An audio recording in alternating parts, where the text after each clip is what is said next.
கொஞ்சம் பலமடைஞ்சா கட்டு மரமாடும் ஐயா.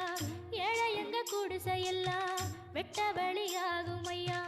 செந்தூரில் இருக்க என்ன குறை நேரும் ஐயா. வணக்கம் மக்களே, நம்ம இந்த வீடியோவில் எதை பற்றி பார்க்க போகிறோம் அப்படின்னு பார்த்தீங்கன்னா மற்றும் ஒரு கோவிலை பற்றி தான் பார்க்க போகிறோம். அது என்ன கோவில் அப்படின்னு பார்த்தீங்கன்னா மயிலம் முருகர் கோவில். நம்ம தொடர்ந்து நம்மளுடைய வீடியோவில் முருகரை பற்றியே வீடியோ பண்ணிகிட்டு இருக்கோம். அந்த வரிசையில் இதுவும் ஒரு வீடியோ. மயிலம் முருகர் கோவில் நம்ம இங்கே மேல்மருவத்தூர்லேருந்து மயிலகத்துக்கு போனோம் அப்படின்னா கிட்டத்தட்ட ஒரு 50 கிலோமீட்டர் போகணுங்க. நம்ம திண்டிவனத்துலேருந்து ஒரு 15 கிலோமீட்டர்.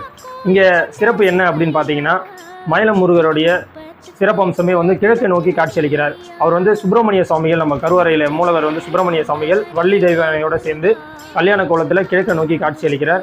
இந்த கோவிலுக்கு போயிட்டு நீங்கள் வேண்டனீங்க அப்படின்னா வேண்டனது எல்லாமே நிறைவேறுது அப்படின்னு சொல்லிட்டு